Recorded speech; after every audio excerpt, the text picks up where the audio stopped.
안녕하세요. 오늘 창세기 23장입니다. 우리들의 사라가, 아브라함의 아내 사라가 드디어 세상을 떠났어요. 왠지 이 구절은요, 창세기에서 처음 맞는 어떤 장례식, 죽음의 소식인 것 같아요.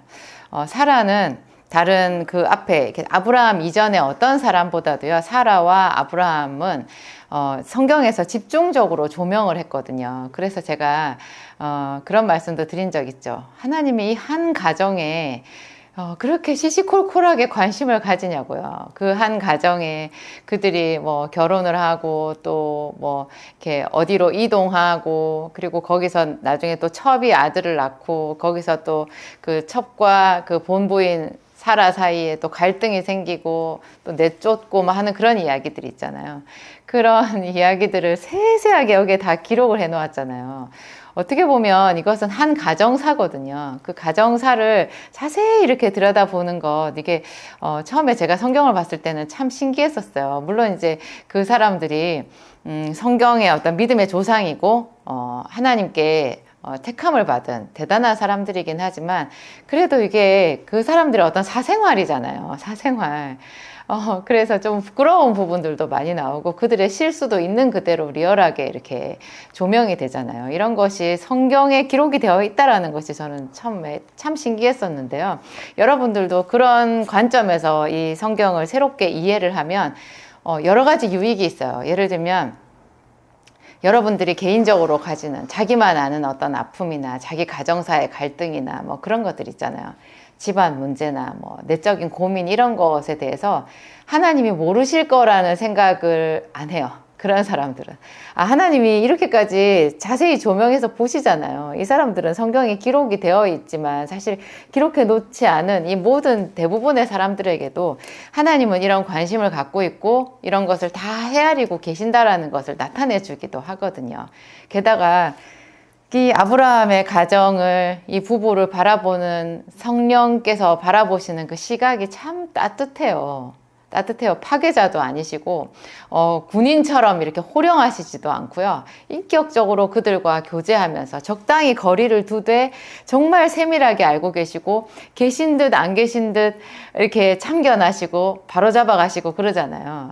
그게 하나님이 우리를 기르시는 그런 방식인 것 같아요. 우리가 그 성경에 이렇게 그 기술을 따라 가지고 성경에서 쭉 이렇게 서술하고 있는 그것을 따라서 사라의 생애를 같이 했잖아요. 아브라함 이전에 어떤 사람도 이렇게 아브라함과 사라처럼 자세하게 조명이 되어 있는 사람은 없었거든요.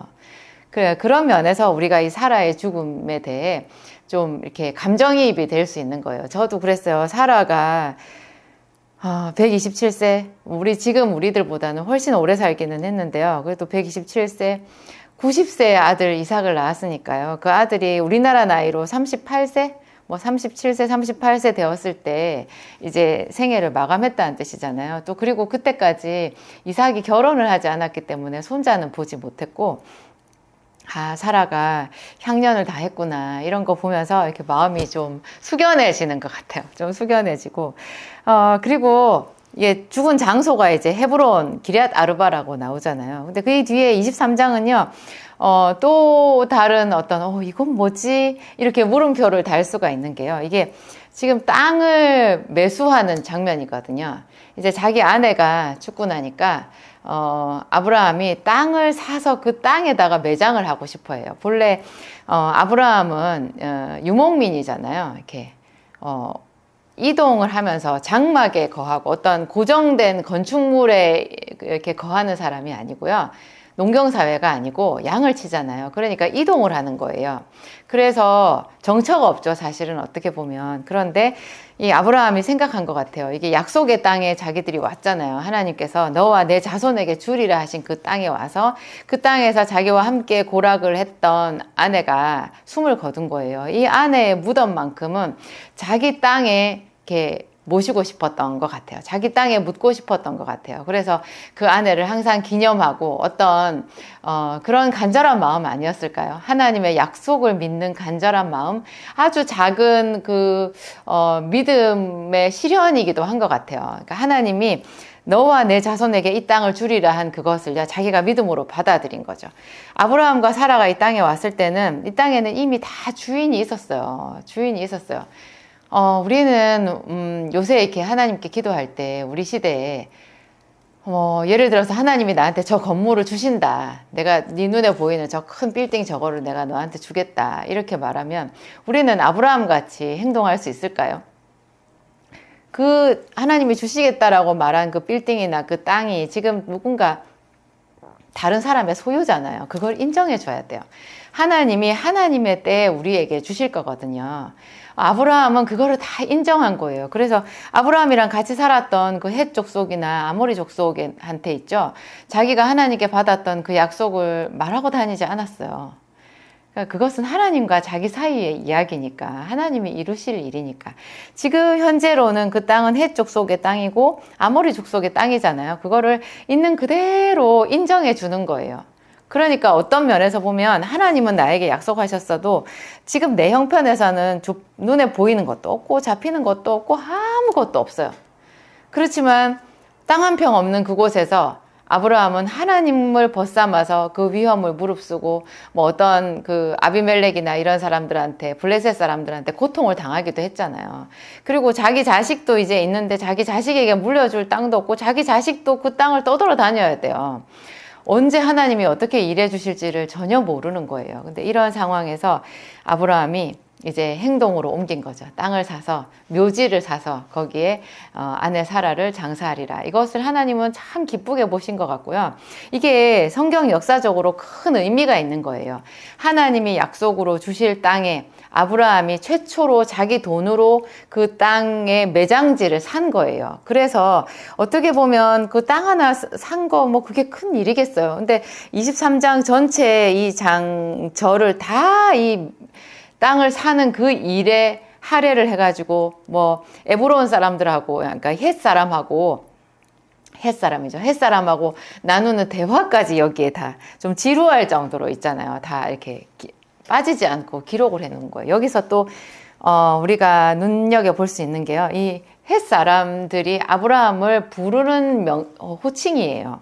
당신은 우리 중 하나님의 방백이시니, 당신은 우리 중에 하나님의 사람이시니, 당신은 우리 중에 하나님의 지도자이시니, 뭐 이런 뜻으로 여기다가 불러놓았거든요. 내 주여 들으소서. 뭐 내 주여 이런 말은 좀 높은 사람들한테 흔히 쓸 수 있는 말인데요. 당신은 우리 중에 하나님의 사람이라는 거예요. 이것이 오늘날 우리가 이렇게 불신자들이 가득한 이 세상에서 그리스도인으로 살아갈 때 우리가 취해야 되는 그런 방향 감각이 아닌가 그래요. 어떤 사람들은 뭐 세상하고 자기를 너무 이렇게 딱 분할 지어서 말씀을 많이 하시더라고요. 그리고 심지어는 믿는 사람들 안에서도 있잖아요. 다른 사람을 별로 인정하지 않아요. 어떤 분들은 제가 교회 개척하면서 이렇게 어떤 무슨 장로님, 제가 지금 기억나는 분이 있는데 그분은 좀 많이 심각했어요. 이 세상에 하나님의 음성을 듣고 하나님과 교제하는 사람이 자기 자신밖에 없다고 생각하시는 분이더라고요. 자기 식구들 다 모아놓고 자기가 장로지만 거의 목사님이에요. 그리고 저희 교회에 와서 이제 저희가 대표 기도도 좀 의뢰를 하고 저희 교회 같이 섬기게끔 이렇게, 우리는 사람이 귀했으니까 그렇게 했더니 나중에는 도저히 안 되겠는 거예요. 이분이 우리를 완전히 무시하시는 거예요. 자기가 세상에서 최고고 자기만 하나님과 교통하고 우리는 안전에도 없어요. 전혀 자기 안중에 없어요. 그렇게 하시면 안 되고요. 이 세상에서는 참 모든 사람을 소중히 여기고 존중하는 그런 마음이 있어야 돼요. 믿는 사람들 세계 안에서도 교회 안에서도 그쵸, 다 각각 존중해야 돼요. 그래서 존중이 존중을 낳거든요. 비난이 비난을 낳고. 그래서 뭐 하여튼 이 존중, 기본적으로 존중하는 자세, 다른 사람에게 무엇을 사랑으로 권면을 할 때도 정말 존중하는 자세로 권면해야 된다고 그렇게 나와 있죠. 뭐 로마서에라든지 이 뒤에 서신서에 보면 그런 말씀 있잖아요. 근데 여기 아브라함이 평소에 그렇게 살았던 것 같아요. 그래서 자기가 하나님의 사람이라는 거, 여호와 하나님을 섬기면서 제단을 쌓는다라는 것을 그 당시에 이웃 주민이었던 헷 사람들도 다 알고 있었고, 그것을 굉장히 많이 존중해 줄 만큼, 그런 존중을 받을 만큼 아브라함이 본을 보였던 거죠. 모든 면에서. 그래가지고 심지어 있잖아요. 아브라함이 원하는 그 막벨라 굴, 에브론이 가지고 있는 그 막벨라 굴과 그 앞에 밭 모든 것을 있잖아요. 그냥 공짜로 주려고 그래요. 우리 사이에 뭘 값을 치냐. 그냥 당신이 써라. 이렇게 얘기하는 거예요. 얼마나 아브라함이 이 사람들을 많이 챙겼을까. 많이 선한 씨앗을 뿌렸을까 그런 생각이 들고요. 믿음의 향기를 나타냈겠죠. 근데 또 아브라함은 절대 그것을 그냥 받지 않아요. 그냥 받지 않고 상당한 값을 쳐주는 거예요.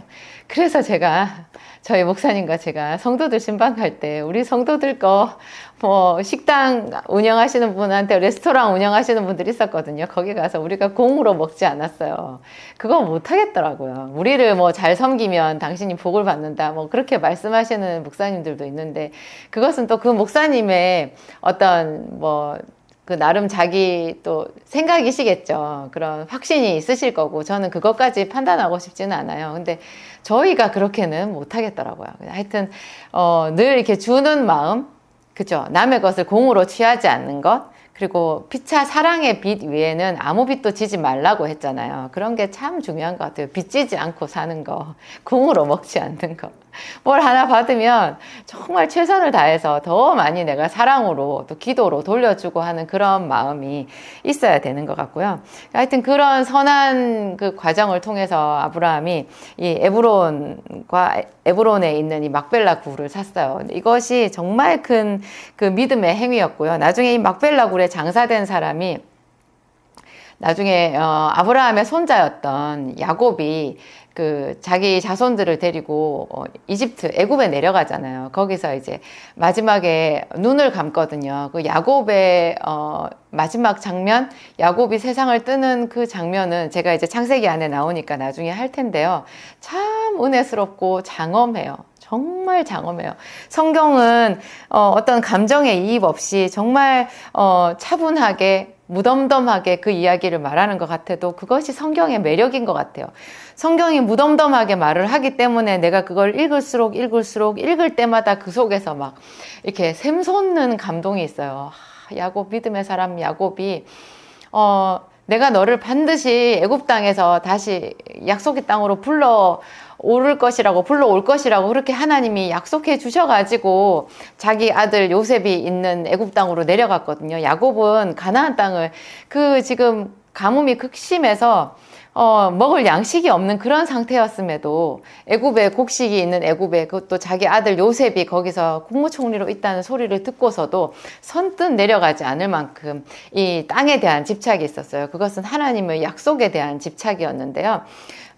고집이었던 거죠. 그게 신앙이었고 믿음이었어요. 그런데 오히려 하나님께서 야곱에게 네 아들한테 가라. 내가 너를 반드시 이 땅으로 돌아오게 하리라. 그렇게 말씀하셨어요. 그런데 야곱은 애굽 땅에서 죽었거든요. 제가 야곱 같았으면 참 많이 실망했을 것 같아요. 하나님 저를 가나안 땅으로 약속의 땅으로 보내주신다면서요. 제가 여기 이 땅에서 지금 숨이 끊어진다니까요. 하나님 숨이 끊어진다니까요. 그 하나님께서 주시는 약속은 제가 제 생애에 보지를 못하네요. 이러면서 너무 하나님 섭섭해요. 막 이렇게 말할 것 같은데 야곱은 그렇게 하지 않고요. 자기 자식들을 불러서 자기 뼈를, 자기 시신을 자기 할아버지 아브라함, 자기 아버지 어머니가 묻혀있는 그 막벨라 굴에다가 장사 지내라고 유언을 남기고 죽어요. 참 은혜로워요. 모든 것을 자기가 죽을지라도 자기 인생을 통하여 역사하신 하나님은 선하시다라고 마침표를 찍은 거예요. 예수님이 십자가에서 내 영혼을 아버지의 손에 부탁하나이다 라고 돌아가신 그 믿음의 계보를 같이 한다라는 생각이 들어요. 저도 지금 저희 목사님이랑 저랑 안디옥이라는 하나님의 약속, 사도행전적인 안디옥 교회라고 분명히 말씀하셨는데 지금 저희 전혀 사도행전적이지 않아요. 저희는 그냥 작은 안디옥 교회예요. 저희 목사님과 제가 그래서 더 겸손할 수밖에 없고 그냥 무릎으로 기도할 수밖에 없고 그렇게 20년을 이렇게 지금까지 끌고 왔는데요. 요 근래에는 제가 지난주엔가 주일 예배 때 기도하면서 눈물이 나더라고요.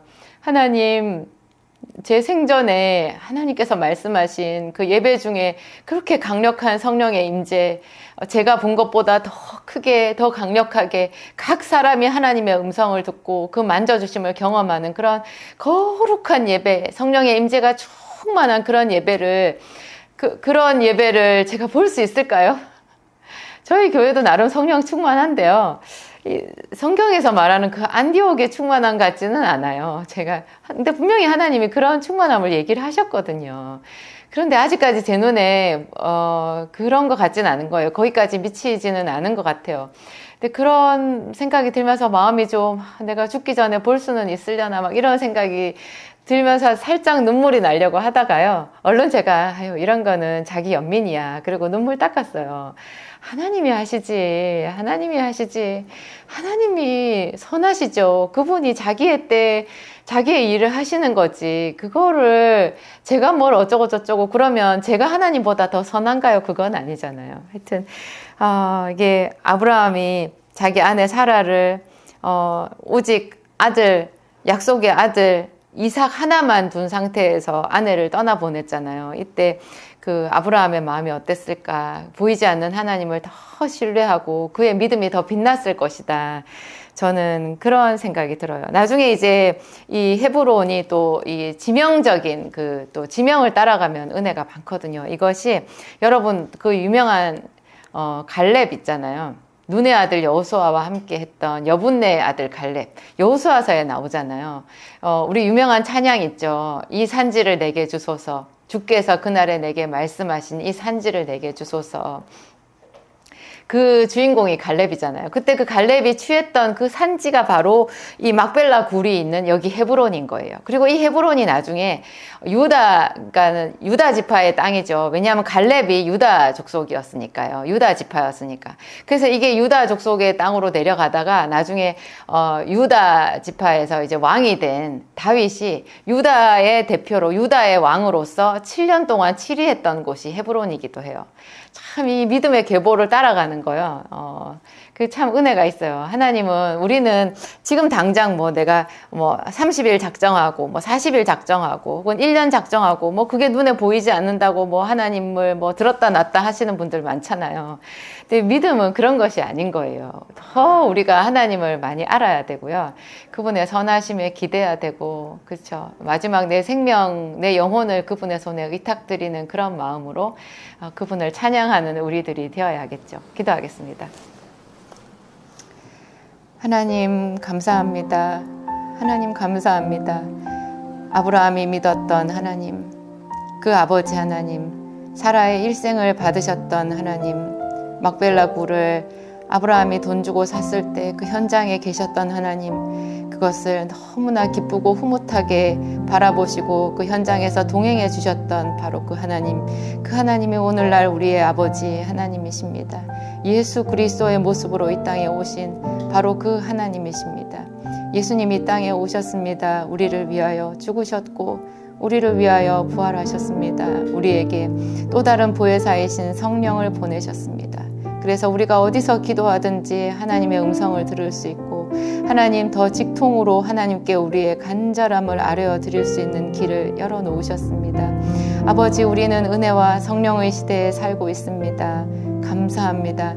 지금은 또한 유튜브 같은 것이 있어서 얼마나 많은 사람들과 함께 이런 기도를 공유할 수 있는지요.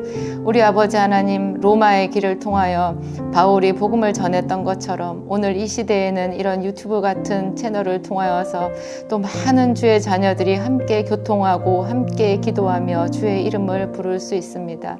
아버지 감사합니다. 우리 아버지 감사합니다. 아브라함의 눈물을 닦아주신 것처럼 오늘 우리의 눈물을 닦아주시옵소서. 사라의 생명을 받으신 것처럼 오늘 우리의 삶을 받아주시옵소서. 하나님, 우리 아버지, 그 홀로 남겨진 아들 이삭을 내려놓고 사라가 하나님의 품에 안겼습니다. 그 장례식에 나도 있는 것 같습니다. 하나님을 찬양합니다. 우리 영혼의 주인이 되시는 아버지, 내 생명의 주가 되신 아버지를 찬양합니다. 그러므로 우리가 장례식에서조차 하나님께 영광을 올려드릴 수 있습니다. 사망아 너희 이기는 것이 어디 있느냐, 사망아 너희 쏘는 것이 어디 있느냐. 우리에게 우리 주 예수 그리스도로 말미암아 이김을 주시는 하나님께 감사하노라. 우리 아버지 하나님 승리를 선포합니다. 우리와 영원히 함께하여 주시옵소서. 예수님의 이름으로 기도하였습니다. 아멘.